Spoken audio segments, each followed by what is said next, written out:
ug minahal kong matalom nun. Okay, mao ning amo ang OJT nga gikan sa Cahagnaan National High School niya.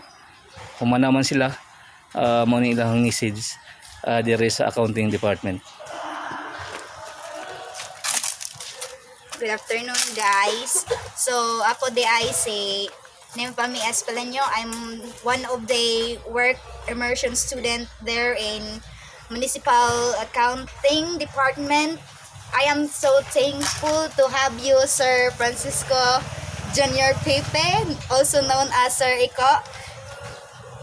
Kanang especially our municipal accountant, Sir Christian James Dator, Ma'am Jian, Ma'am Glende, Ma'am Leyte, Sir Odias, Sir Gado, Sir Agap, and lastly Sir Agapito. So I'm happy to have them. Naka-work na sila. I learn knowledge from them. So all I can say, I am happy or lucky to have them with my co-work immersions classmate. Tino mo, Jim. Imo day. Sige day. Sige day. Go.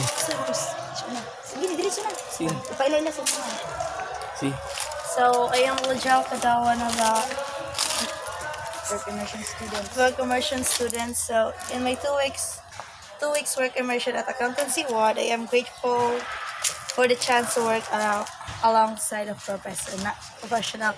Although thankful po ko nila because bisan og di mingon tatong close na kasi namot gihapon mi nila, and also sa mga intern nga which is sila mga Kuya Rowan is thankful po ko nila kay ila po kong gitadwan kung unsaon pag-balance, especially ni Sir Eko who always treat us sa among mga kung especially kung moingon sila mga gitang gutom. Thankful jud mi nila per minute. That's all. Thank you. Ikaw sing. Sige. Ikaw ra sila. Ani nga ko thank you busing. Ikaw sing. Sige na, thank you. Pailas imong nganda.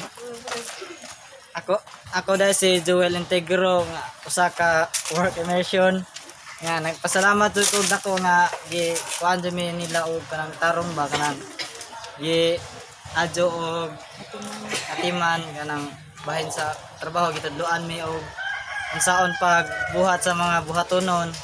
Then thank you po sa tanan na suporta sa among kuan YouTube channel. Thank you. Sa ilaro. Pailaro. Sige na. And I'm Ernesto Pulca, work immersion student. Pasalamat ko sa Rinjo sa akong mga nakauban na Marto. Thank you. Okay. Maunig among student intern dire sa accounting department nga daghang salamat dai sa inyong tabang o God bless sa Cahagnaan National High School student nga amo ang dakog na tabang dire sa accounting. Once again, maayong adlaw o God bless kaninyong tanan.